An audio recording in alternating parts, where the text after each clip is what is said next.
Voilà, nous arrivons à la dernière journée de cette masterclass et particulièrement le dernier après-midi. Et nous allons démarrer cet après-midi, cette masterclass, avec deux personnes qui sont d'abord, il y a un ancien étudiant à nous, et puis voilà, Camille et Geoffroy, qui vont nous parler de leur expérience au sein de Marc Dorcel. Il faut rappeler quand même que depuis plus de 40 ans, Dorcel est devenu un acteur majeur sur son segment, présent dans plus de 75 pays. Vous êtes la marque référente du plaisir sexuel chic.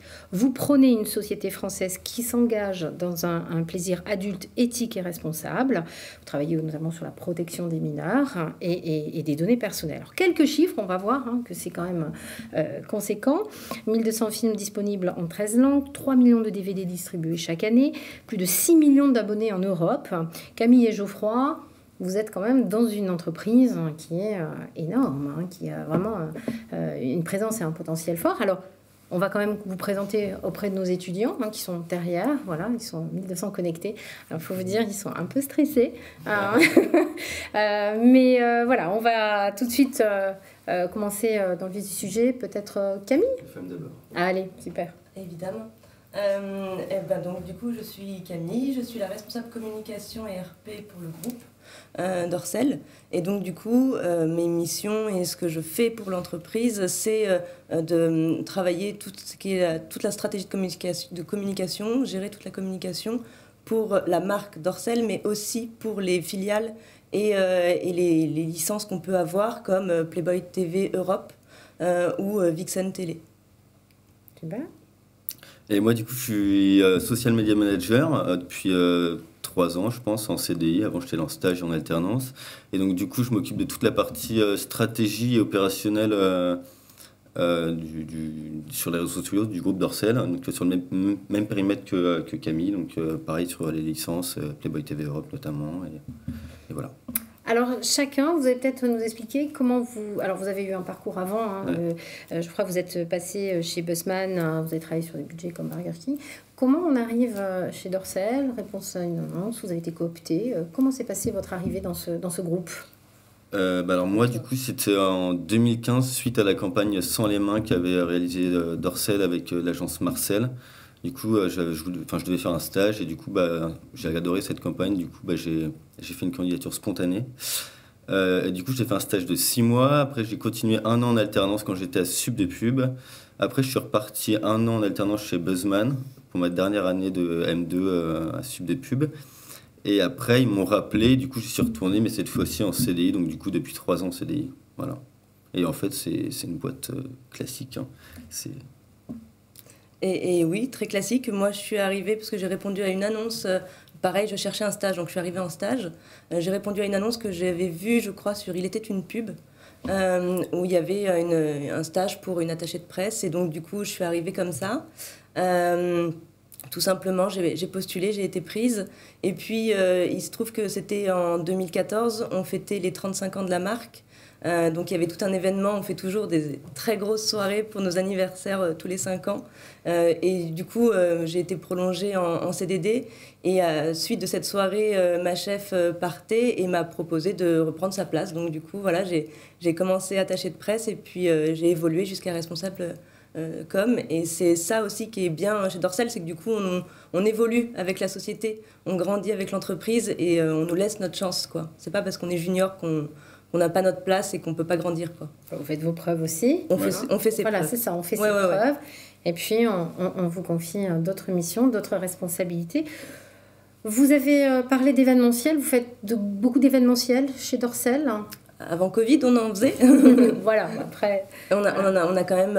Ça fait partie de la communication. Ouais, on a pas mal diminué, effectivement, avec la crise, mais effectivement, oui, on a une bonne culture de l'événement et des soirées, de la fête chez Dorcel, effectivement. Et du coup, oui, il y avait des soirées pour les anniversaires. On essayait d'organiser des soirées aussi en province, en boîte de nuit, enfin d'essayer de toucher comme ça des différents publics, de ne pas rester parisien, parce que la soirée anniversaire est à Paris.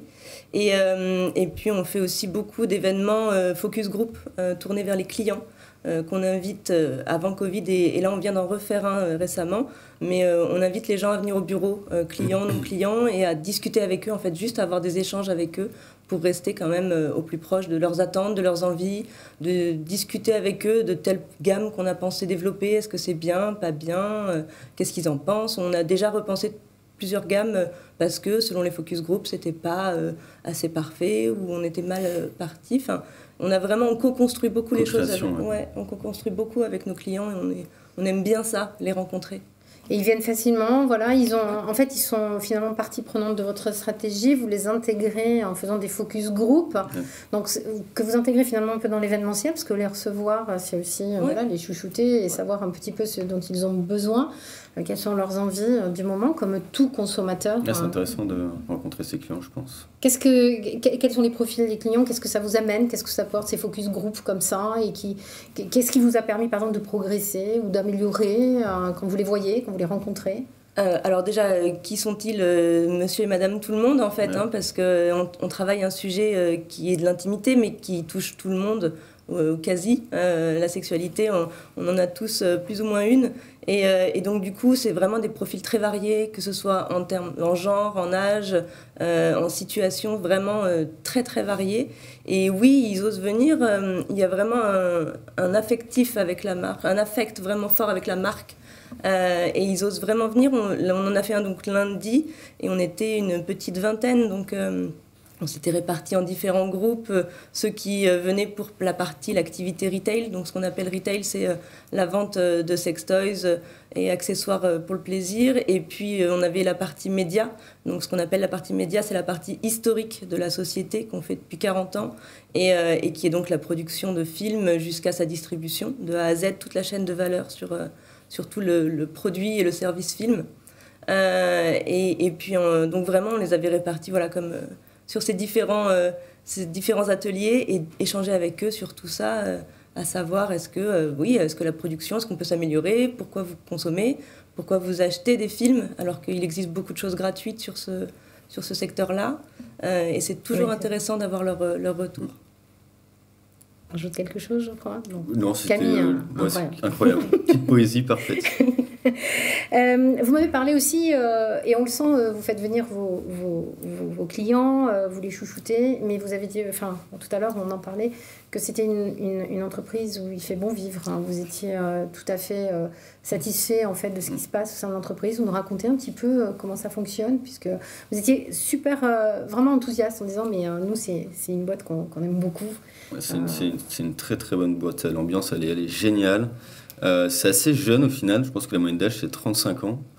Il y a autant de collaborateurs que de collaboratrices, alors que de l'extérieur on pourrait penser que c'est que des petits vieux de 50 balais, je sais pas. Et non, l'ambiance est vraiment... Attention ce que vous dites sur les petits vieux de 50 balais. J'aurais dû dire 80. Non, mais l'ambiance est vraiment géniale. Genre, on est tous, c'est une boîte familiale, donc nous on est vraiment une famille entre nous, on est tous super potes. On prend des coups, on fait des soirées ensemble, genre c'est vraiment cool, genre on s'entend bien. Oui, il y a une vraie culture familiale dans l'entreprise. On n'est pas un grand groupe comme Nestlé par exemple, plus impersonnel. On est vraiment, les fondateurs sont là. Marc vient encore au bureau tous les jours, même s'il n'a plus de part du tout dans la société, il vient au bureau. On le voit, on le connaît, les employés le connaissent. Grégory Dorcel, son fils qui a repris la société depuis un peu plus de 20 ans, je pense maintenant, a toujours son bureau ouvert et tout le monde peut aller lui parler. C'est vraiment très proche. Il y a une proximité et c'est vraiment facile de parler avec tout le monde, quoi. Oui, ce qui permet aussi de bien s'identifier, bien bosser facilement ensemble, ce qu'on disait tout à l'heure. Donc, c'est important aussi la culture d'entreprise. Aujourd'hui, les étudiants peuvent trouver des stages dans des grosses boîtes, des grosses machines.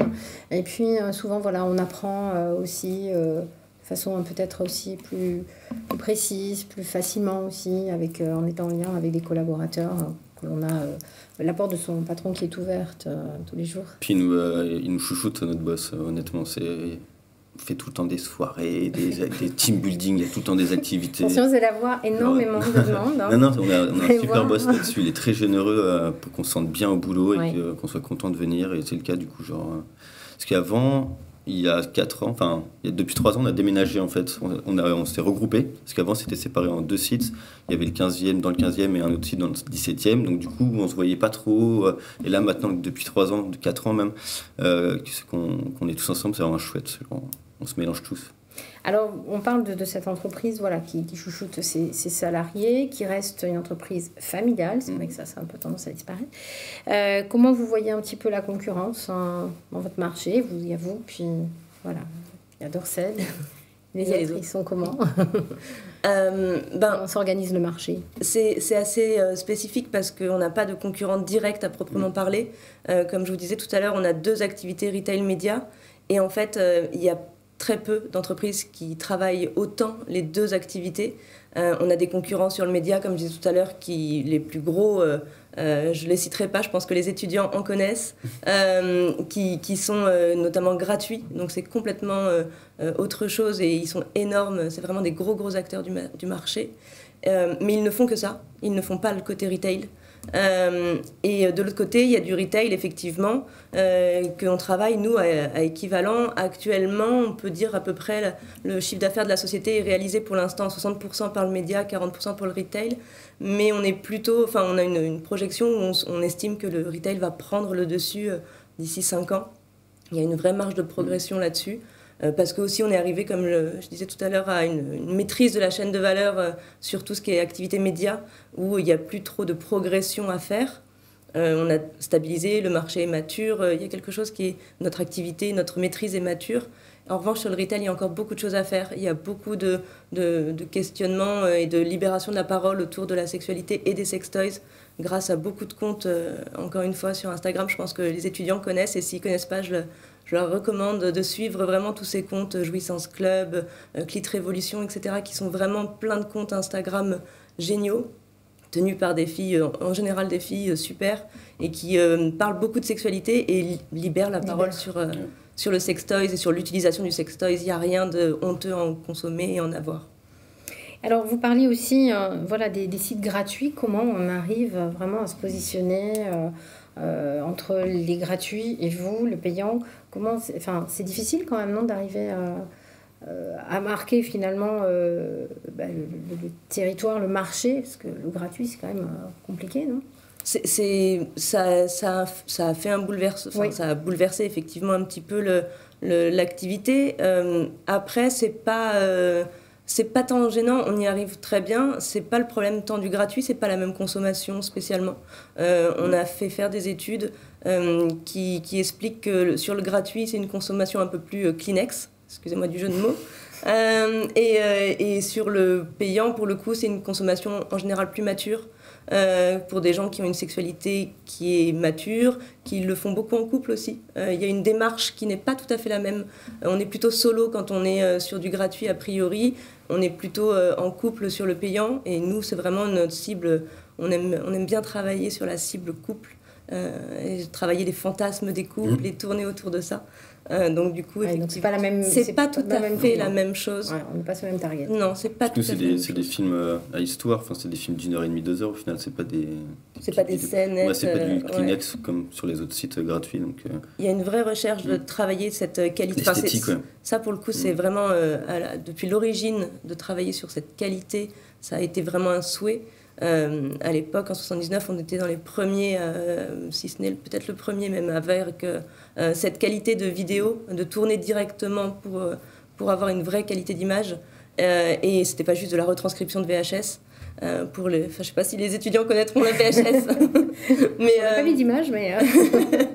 mais du coup, effectivement, ouais, c'est vraiment une autre façon de travailler, un autre axe, de vraiment travailler la qualité des produits et des films.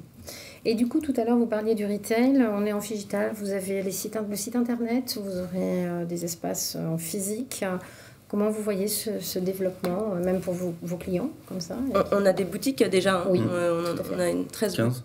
Ouais. 15 avec les franchises. Ouais, 15. Et du coup, oui, l'idée, c'est ça, c'est d'avoir des points de contact physiques avec des boutiques. Pour l'instant, on a des concepts de boutiques qui sont dans des retail parks principalement. Mais je pense qu'on va rapidement travailler à des concepts peut-être plus petits, plutôt centre-ville. C'est des choses qu'on réfléchit, qu'on discute avec nos clients lors de focus group, savoir qu'est-ce qu'ils attendent, comment ils rentrent dans un love shop, pourquoi ils y vont, etc. C'est vraiment des passer la porte, c'est pas tout à fait anodin. Voilà, c'est ça, parce que souvent on se dit que peut-être passer par le site de e-commerce, c'est peut-être plus facile, plus discret. Vous n'avez pas la conseillère ou le conseiller de vente qui vous explique le produit, qui va vous renseigner, qui va vous expliquer, qui va vous écouter. Vraiment, on a des équipes en boutique qui sont géniales et qui écoutent vraiment bien les clients, qui savent Enfin, quand on a eu le confinement et que les boutiques ont fermé, on a eu de la chance parce que le site a repris cette activité qui n'était plus en boutique. Le chiffre d'affaires s'est transposé sur le site. Donc on a vraiment été chanceux. Et là où on a été le plus chanceux, et nous-mêmes on a été très émus, c'est quand on a réouvert, les boutiques nous racontaient qu'il y a des clients qui leur ont dit qu'on leur avait manqué, que ce conseil, cette relation, c'est vraiment... Parce qu'il y a eu vraiment aussi, je pense, un besoin de se recentrer sur le bien-être pendant cette première vague de confinement. Et donc, du coup, c'était vraiment important. Donc, on a un petit peu parlé de vos cibles et du coup, voilà, vous organisez votre communication aussi en conséquence. Quel est le secret, en fait, pour exister depuis 40 ans? Parce que c'est quand même une grande maison, voilà, qui... Déjà, se diversifier, oui. Innover. C'est pour ça aussi qu'ils font appel à des jeunes, pour avoir un esprit aussi peut-être différent, créatif, une vision créative. Ouais, c'est ça. Mais non, c'est diversifié. Nous, on a la VHS, les DVD, la réalité virtuelle, nos sites de VOD, la télé, les podcasts qui arrivent. Se diversifier, ouais, je pense que c'est la clé. Ouais. Et aussi, on distribue des films aussi. On est producteurs et distributeurs, donc vraiment se diversifier à fond. Ouais. Oui, il y a les films, il y a le retail. Donc déjà, ça, c'est quelque chose qui nous a fait aussi rester, parce que finalement, quand on regarde des entreprises qui ont 40 ans dans le média, dans l'activité média, il n'y en a pas beaucoup. Elles n'ont pas beaucoup survécu à la bascule avec le gratuit, avec Internet, avec toutes ces révolutions techniques qui sont arrivées. Et sur le retail, c'est vraiment... C'est nouveau, mais il y a vraiment aussi plein de choses à développer et à faire. Et faire les deux, ça nous a vraiment aidé, en fait. Ça nous a aidé à rester, à tenir. Et puis, je pense aussi que ça, encore une fois, c'est des valeurs de l'entreprise. Et ça fait aussi partie de pourquoi on est bien chez Dorsel, c'est qu'il y a un vrai côté humain. On ne peut pas faire autrement, on parle d'intimité. Donc, on ne peut pas faire autrement que d'être dans l'humanité quand on parle de nos sujets. Dans l'écoute. Et puis vous voyez un petit peu aussi les tendances, ce qui se passe, les évolutions des comportements aussi. J'imagine que tout ça, on est obligé d'être bien à l'écoute pour attentif. Alors, vous êtes aussi présente dans 75 pays. L'international, c'est une part aussi importante. Comment ça se passe? Vous aviez parlé, on a commencé un petit peu à l'aborder tout à l'heure. Comment ça se passe d'arriver? Parce que les pratiques sont peut-être pas les mêmes, les usages sont pas les mêmes d'un pays à l'autre, ou au contraire, finalement, c'est pareil. C'est pas traité très différemment en tout cas. On est beaucoup présent à l'international grâce à l'activité média, parce qu'encore une fois, on a eu plus le temps de la développer. Et donc, c'est pas si différent à gérer. Quand vous devez discuter avec un opérateur en France ou à l'étranger, ce sont les mêmes problématiques techniques que lui va attendre, les mêmes enjeux. D'être présent, de placer sa chaîne télé sur un réseau opérateur, c'est la même chose que ce soit en France ou à l'étranger. Et pour le client, on adapte un petit peu, effectivement, autant que faire se peut. On a notamment, la chaîne Dorsel Télé a été adaptée en Pologne pour le marché polonais. Donc on a une Dorsel Télé Pologne, on a Dorsel Télé Canada. C'est aussi, ça se fait, encore une fois, je reviens là-dessus, mais c'est sur l'humanité, les échanges avec les agents qu'on a sur place. Il se trouve que voilà, il y a des relations qui font que on développe plus facilement sur certains territoires que d'autres, parce que l'humain fait que on a plus de contact avec un agent qu'avec un autre. En fait, vous êtes mondial, 75 pays, on sort de l'Europe. Surtout si vous enlevez les pays où notre activité n'est pas autorisée. Oui, c'est ça. Donc il y a des pays aujourd'hui là que vous scrutez, dans lesquels vous n'êtes pas en termes de développement ou... Non, pas pour l'instant, vous restez... Dans le développement actuel, il n'y a pas d'ouverture. Oui, consolider ce qui existe déjà. Consolider ce qui existe. Enfin, en fait, le principe, c'est pas forcément de nouveaux pays, c'est plutôt développer le retail à l'international. D'accord. Donc ça, c'est l'axe de développement majeur à l'international. Très libre-échéant, sextoy, développer à fond. Très bien. Alors, c'est pas un sujet facile en termes de communication. Comment on désacralise un peu tout ça, Comment ont fait que ce soit facile de travailler chez Dorsel et de vendre la marque Dorsel? Parce que c'est pas évident, enfin, je veux dire, au premier abord, on peut se dire, peut-être des étudiants qui vont découvrir aussi cette marque sous un autre angle et voir que on communique avec les mêmes outils, vous faites des RP. Voilà. Des campagnes avec des agences, ouais. On fait plein de choses. Hein. Mais du coup, c'était quoi les briefs quand vous êtes dans parler de ces sujets-là, voilà, il y a des marques sur lesquelles on n'est pas forcément très à l'aise. On est étudiant, on se dit tiens, je vais pas y aller, je suis pas forcément. En fait, non. Enfin, vous communiquez avec les mêmes outils, vous avez les mêmes enjeux, les mêmes problématiques. On en a même parfois plus parce que du coup, notre activité nous limite. Moi, par exemple, sur les réseaux sociaux, j'ai pas d'achat média, je peux pas sponsoriser mes posts. Donc, on a sauté de joie il y a quelques semaines quand on a eu le droit d'avoir l'Insta Shopping. Exactement. Chez nous, c'est une. Ah ouais, non, c'est pas facile, mais du coup, c'est un challenge. Et du coup, faut se renouveler. Ouais. Trouver d'autres moyens pour arriver à ce qu'on veut. Vous êtes bloqué parfois. Alors, moi, je vais vous dire, très honnêtement, pour faire la préparation de notre entretien, je vous l'avais dit, je n'ai pas pu la faire du bureau parce que, évidemment, le site Dorsel était bloqué.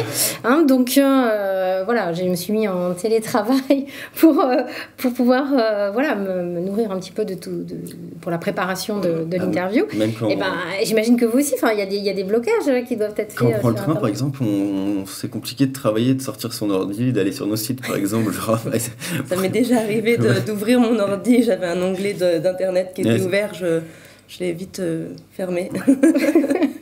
Il faut travailler sur des mails. Dans le train, on travaille sur les mails. Voilà. On essaye de sinon, vous regardez bizarrement. On ne voit pas les pièces jointes, on ne sait jamais. Ouais, la pièce jointe, c'est le piège quand tu travailles dans un lieu public comme le train. Mais oui, après, il faut le travailler comme une marque comme une autre, en fait, aussi. Je pense qu'il ne faut pas faut pas se mettre à côté. On est déjà de fait mis un peu de côté. Donc, il ne faut pas le faire soi-même. Il faut aller chercher les bonnes pratiques dans des industries plus mainstream, plus grande consommation, et s'inspirer, en retirer tout ce qui peut être adapté à notre activité. Et je pense qu'il faut rester l'esprit très ouvert, très humble. On essaye aussi toujours quand je dis respecter, ça veut dire par exemple aussi on va faire un 4x3 pour le métro ou les villes des boutiques, ou on va faire du 2 mètres carrés dans les villes des boutiques, et donc là vous êtes sur des emplacements qui sont à abribus et choses comme ça, où vous pouvez avoir des mineurs qui sont là, et vous pouvez avoir des gens qui vont rester à attendre le bus, un enfant qui attend le bus, donc il faut absolument, comme on essaye de protéger au maximum les mineurs, déjà on fait de la pub que sur les activités retail, et pas sur les activités médias, et en plus de ça, pour le coup, on le fait de manière toujours très soft. Rien, d'ailleurs les sites, rien n'est accessible, vous ne voyez rien sur les sites qui soit plus sexy que ce que vous pouvez voir à la plage, comme ça, sans être logué. Si vous vous loguez, là vous pouvez accéder à du contenu plus hard, mais il y a une vraie volonté d'être respectueux du public auquel on s'adresse. Comme sur Twitter, c'est la seule plateforme où on peut mettre du contenu hard, entre guillemets, et nous, on ne le fait pas. Ça fait plusieurs années qu'on l'a arrêté, on met que du contenu soft, donc au moins on protège. Oui, voilà, c'est quand même important. Sur Facebook et Instagram, de toute façon, on peut pas, c'est interdit, donc c'est bien. Mais sur Twitter, on peut mettre ce qu'on veut. C'est problématique. Tout et rien. Ouais, tout et rien. Vous avez été attaqué, ou des associations ou des gens qui sont revenus vers vous en disant non, quand même, du fait que vous travaillez justement ce côté très... Non, ça n'empêche rien forcément, parce que encore une fois, on touche à un sujet très personnel. On parle de mœurs aussi, et donc du coup, il y a un moment donné, forcément, on peut pas. Déjà n'importe quelle marque personne ne peut plaire à tout le monde, c'est impossible. Mais alors en plus, effectivement, quand vous touchez à quelque chose aussi intime que ça, il y a toujours 1000 avis, il y a autant de sexualité que de personnes, et donc du coup, forcément, il y en a qui ne sont pas pour une libération de la sexualité, c'est évident. Et c'est pas grave, il faut juste respecter, essayer de pas vexer ces gens-là, mais tout en faisant quand même, en affirmant le droit de pouvoir avoir une liberté sur sa sexualité. Et puis vous, la marque, elle doit exister, elle doit vivre. Nous, on part du principe que du moment que tout se passe entre adultes consentants, il y a pas à avoir honte de ce qu'on fait dans sa sexualité. C'est plutôt sain d'avoir une sexualité épanouie et mature et assumée. Alors, du coup, ça va nous amener assez vite sur la nouvelle campagne que vous avez lancée. Donc, on va regarder, voilà, on a des petits visuels pour nos étudiants qui vont un petit peu voir ce qui se passe au niveau de cette campagne. Et puis, on va regarder peut-être assez vite la vidéo, puis vous allez nous expliquer un petit peu comment s'est passée cette campagne. On pourra, du coup, ça laissera Julie le temps d'arriver, de nous poser les questions des étudiants. On va regarder la vidéo, puis vous allez nous commenter un petit peu voilà, cette dernière campagne, comment elle est née, avec l'agence, comment vous avez travaillé. Et si on osait dire oui? Oui à soi, oui à nous. Oui aux envies, aux tentatives, à l'inconnu. Oui au non. Oui à la nouveauté, au moment décomplexé. Oui à l'égalité et surtout oui au plaisir partagé. Dites oui au plaisir. D'Orsay. Voilà, donc on vient de voir cette dernière campagne. Alors, dites oui au plaisir. Comment s'est passé le brief, l'idée, pourquoi communiquer la campagne, cette campagne? Les dessous, vous nous expliquez. Tu veux parler de ton agence préférée? Du coup, c'est Marcel qui a réalisé cette campagne. Donc, c'était l'année dernière, donc en fin d'année. Décembre 2020. Et donc, du coup, donc c'est Marcel. On a briefé Pascal avec Jérémy et Benjamin. Ils nous ont fait cette superbe pub. C'était à l'occasion de Noël et la Journée mondiale de l'orgasme. Et du coup, c'est pour faire entre guillemets, l'apologie du plaisir et de la jouissance. Voilà. C'est la première campagne télé qu'on fait. Et c'était vraiment, on voulait essayer ce format. Et du coup, on a des contraintes une fois de plus. Oui, c'est ça. Du coup, la pub, elle ne pouvait pas passer avant 22, 23 heures. Certaines chaînes, déjà, on passait plutôt sur des chaînes de la TNT. Oui, parce que par exemple, TF1, ça, c'était pas possible. France Télévisions, tout ça, c'est pas possible. La marque. Ouais. Il y a des chaînes qui refusent de diffuser la marque. Donc, il y a des régies qui te disent non, moi, je ne prends pas votre marque, je ne travaille pas votre marque, mais que ce soit en télé ou ailleurs. Et puis, effectivement, il y a des contraintes de CSA ou sur lesquelles, effectivement, comme nous ne sommes pas une marque de santé publique comme les préservatifs, on a des restrictions horaires et on a pu passer, de mémoire, je crois que c'était autour de minuit. Certaines chaînes ont un petit peu joué le jeu et ont mis quelque chose comme la fin de partie de film à 23h50 ou quelque chose comme ça, mais c'était assez peu, globalement, c'était plutôt effectivement sur la nuit, le début de nuit, et sur des chaînes de TNT. Mais peu importe, on a réutilisé le film sur les réseaux sociaux, on le communique encore, on le communique beaucoup, et on l'aime beaucoup parce que vraiment, c'est une campagne positive, en fait. C'est toujours ce qu'on essaye de faire. Vous parliez des détracteurs tout à l'heure, ou des personnes qui ne sont pas fans de notre activité. C'est important de rester positif et de se dire que oui au plaisir, en fait. Et c'était aussi important d'avoir cette phrase dans la pub du oui au non, parce que ce sont des sujets importants aussi en 2021. Comme le consentement. Le consentement est important, et donc du coup, effectivement, c'est vraiment... on voulait quelque chose qui soit une pub qui soit sociétale, qui soit bien dans son temps, et qui nous reflète bien et qui porte nos valeurs. C'est-à-dire qu'on fait attention à ce qu'on fait, on essaye de le faire du mieux possible, on n'est pas parfait, personne ne l'est, mais on essaye de faire de notre mieux pour être le plus carré possible. Du coup, il a fallu une stratégie plan média qui était quand même...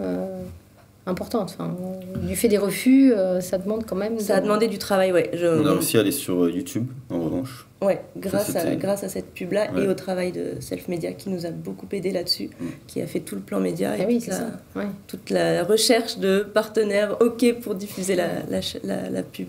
Ouais. C'est cool, c'est challengeant du coup. Bah oui, j'imagine.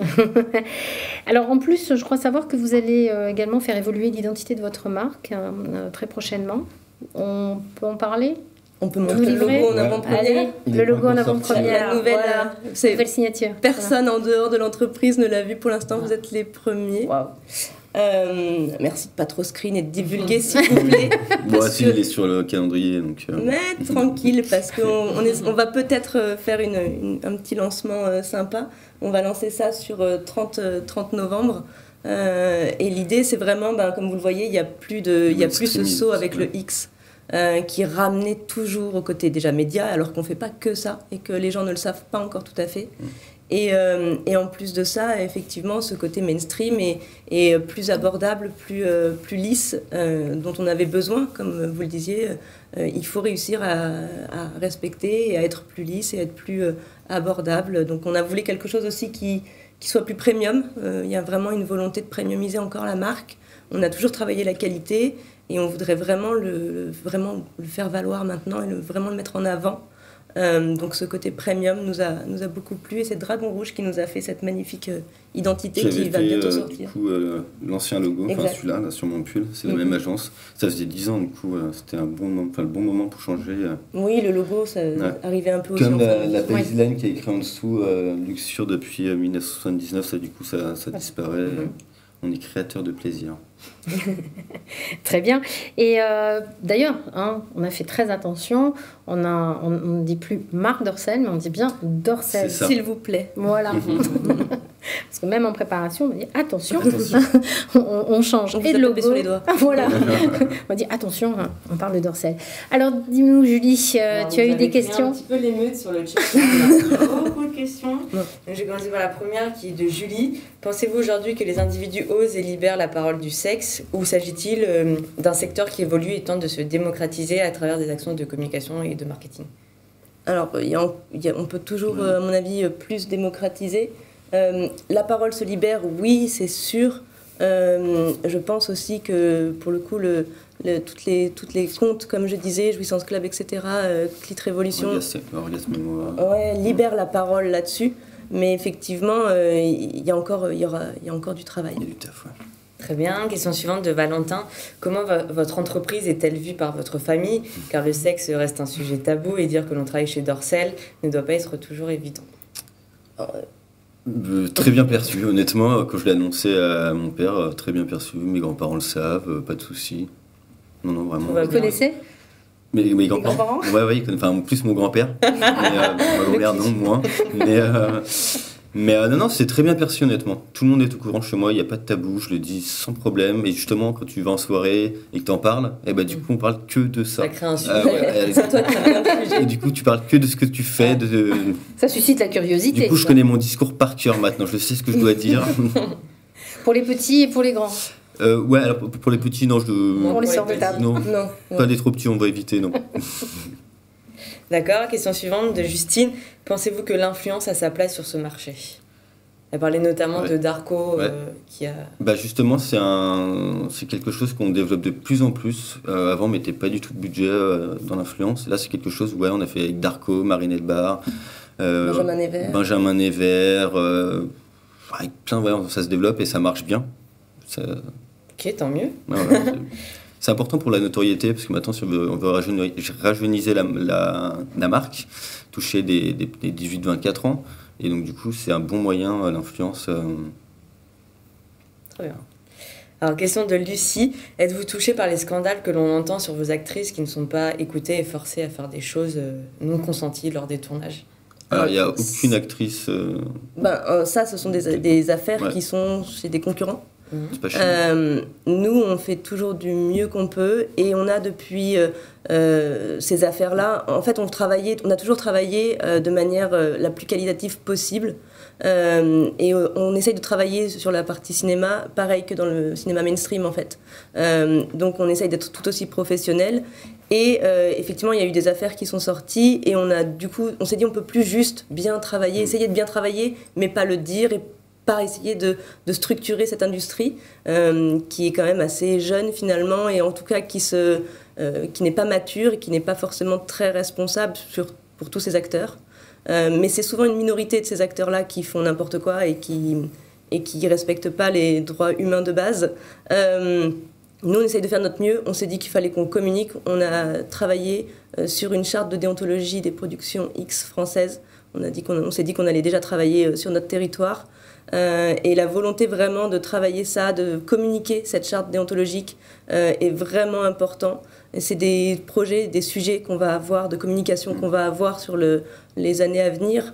On estime que si l'industrie veut pouvoir continuer à exister, il faut être responsable en fait. C'est pour ça que la protection des mineurs est super importante pour nous. C'est le pendant à la liberté des adultes, c'est que les jeunes soient protégés en fait. T'as pas besoin de voir un film à 12 ans. Tu n'as pas la maturité sexuelle nécessaire pour ça. Du coup, quand il y a des affaires comme ça qui sortent, du coup, il faut que vous arriviez à émerger, que vous ne soyez pas englobés dans ce système-là. C'est difficile. Et c'est ça la difficulté, sans doute. Parce que ce milieu fait écho à plein de choses. Il y a plein de tabous, il y a plein de clichés qu'on peut avoir sur ce milieu-là. C'est aussi pour ça qu'on aime bien recevoir les gens au bureau, parce que tu peux te rendre compte que c'est une entreprise tout à fait classique, avec un open space tout à fait classique. Oui, on a des produits rigolos au bureau, mais c'est pas plus rigolo que de travailler chez Nerf, en fait. Où tu as des pistolets à eau et tu t'amuses aussi, je pense. Et je pense qu'ils ont une entreprise très sympa également. C'est juste ça, il faut rester encore une fois très humain. D'accord. Du coup, pour rebondir un peu sur ce que vous disiez sur les enfants de 12 ans, question de Valentin et Chloé, que pensez-vous de la place de la pornographie dans la construction de l'adolescence et accordez-vous une place à l'éducation sexuelle dans vos stratégies de communication? Non, justement pas. On ne veut pas faire d'éducation parce que nos contenus ne sont pas là pour éduquer. Il y a encore une fois des comptes et des personnes qui en parlent très bien, qui le font très bien. Il faut que ça existe, il faut qu'il y ait une éducation sexuelle qui soit vraiment bien construite, mais c'est pas à nous de la faire parce que nous, nos films sont pour des personnes qui ont une maturité sexuelle, qui sont majeures, qui sont adultes et qui ont un recul et qui, par rapport à ce qu'ils voient à l'écran. C'est Ghislain Faribault, que Sub de Pub connaît bien, qui avait trouvé cette formule. J'allais le dire. Bah vas-y. C'est du divertissement, c'est pas parce que tu regardes Fast and Furious que tu vas conduire pareil au final. Si tu fais ça à ton permis de conduire, tu n'as pas ton permis. C'est vrai. C'est pas con. Alors, question suivante de Morgane. Pensez-vous que les évolutions d'identité du genre binaire, non-binaire sont amenées à impacter vos stratégies de communication? Évidemment. En fait, la sexualité, c'est de la société, c'est sociétal. Donc, du coup, vraiment, la société se nourrit de notre industrie et l'industrie se nourrit de la société. C'est des vases communicants. Donc, évidemment, c'est des choses, des thématiques qui vont arriver. On essaye d'être le plus inclusif possible. On n'est pas du tout encore tout à fait au point, mais on essaye comme en plus on veut toucher les couples, on essaye, ça peut être un couple homme-homme, homme-femme, femme-femme. Donc du coup, de fait, on essaye déjà ça et ça nous impactera, c'est sûr. Ça va être un sujet à venir. D'accord. Question de Maëlle. Est-ce que vous pensez que travailler dans ce secteur peut vous fermer des portes plus tard si vous souhaitez changer de travail? Je ne crois pas du tout. Moi, je pense pas, non. C'est l'expertise. C'est ça, exactement. Moi, notre ancien vice-président, qui a fait Ghislain, du coup, qui était là pendant 10 ans, il est parti chez France Télé. Pas de souci, hein. Je pense pas après. Moi, j'allais dire que ça peut-être... Peut-être qu'il y a des boîtes, oui, qui... Et c'est tant pis, en fait. Tant pis pour eux, je pense que ça fait aussi le tri dans les CV de ceux avec qui tu n'as pas envie de travailler, si tu n'as pas une ouverture d'esprit, encore une fois, pour être assez libre sur un sujet comme la sexualité. On n'a pas forcément envie d'aller travailler chez eux non plus. Alors, question de Dorian. En tant que social media manager, comment gérez-vous la modération sur les différentes plateformes? Est-ce une modération qui diffère des autres entreprises? Non, c'est exactement la même chose. Pour être honnête, sur Facebook, c'est pas moi qui la gère, j'ai quelqu'un qui la gère, qui s'occupe de faire la modération. Sur Twitter, on essaye de masquer plus de tweets. Et Instagram, pareil, mais au final, c'est comme dans toutes les boîtes. Après, on a beaucoup souvent des commentaires assez... pas cool, assez vulgaire on va dire, donc du coup on essaye au maximum, mais ça prend un peu de temps. Ok, j'imagine. Question de Orana, ne pensez-vous pas que la marque comme Dorsel véhicule une image irréelle de la sexualité? Est-ce que James Bond véhicule une image irréelle?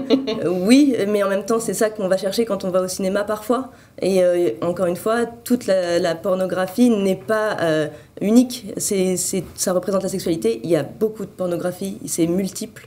Et donc du coup, il y en a certaines qui sont plus réalistes que d'autres, il y en a qui le sont moins. Ça dépend ce que vous allez chercher. Parfois, vous pouvez aller voir au ciné pour voir un film qui va vous ressembler, qui va vous faire penser à votre vie. Et parfois, vous allez voir un film fantastique. Star Wars, c'est irréel. Bon, bah ok, on aime bien aller le voir aussi. Divertissement. Ouais, c'est du divertissement. Okay. Pour adultes. Alors, prochaine question de Julie encore. Pensez-vous que l'avènement de séries telles que Sex Education, Euphoria et autres vont faire évoluer le regard des jeunes sur l'industrie du sexe, de la pornographie? Évoluer, c'est-à-dire, parce que en tout cas ces séries sont géniales, pour les avoir vues. C'est vrai qu'elles sont géniales. Elles sont vraiment superbes.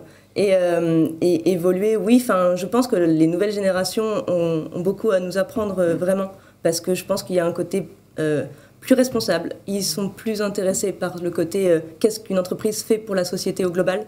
Et ça, c'est super intéressant du coup de travailler ça en communication, de se dire ok, qu'est-ce qu'on fait pour la société.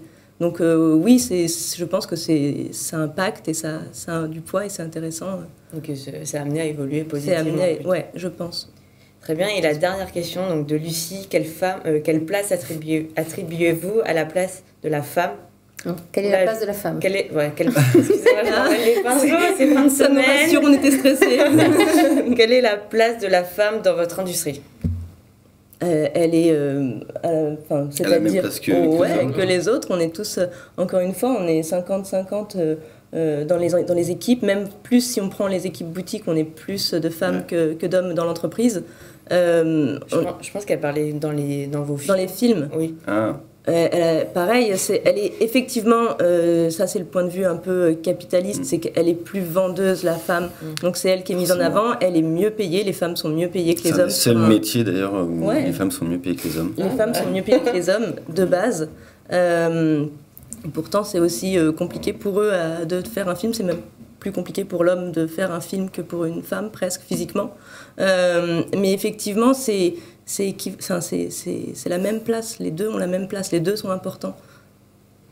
Il y a peut-être un point que l'on n'a pas trop abordé. Est-ce que vous avez des marques qui vous sollicitent pour faire du co-branding, pour s'associer, pour des événements ou communiquer? On en a fait quelques-unes.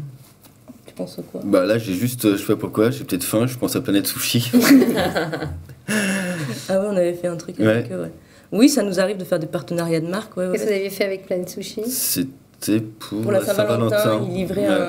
un repas et avec des sextoys. Exactement. Oui, ça peut arriver de faire des partenariats, mais c'est pareil, il faut essayer de parler de la marque longtemps, souvent, pour arriver à casser tous les clichés qu'il peut y avoir sur ce milieu. Et qui sont sans doute très, très durs, très résistants. Très résistants, voilà, et les questions, on se dit tout de suite, la femme est mal traitée dans les films, etc. C'est un objet, voilà, oui. Et on peut aussi laisser la parole aux femmes. Enfin, encore une fois, Nikita Bellucci en parle extrêmement bien. Elle est tout à fait... Une femme remarquable. Elle est tout à fait à l'aise avec ce qu'elle fait. Et est-ce qu'on peut aussi laisser le droit aux femmes de faire ce qu'elles veulent faire de leur corps?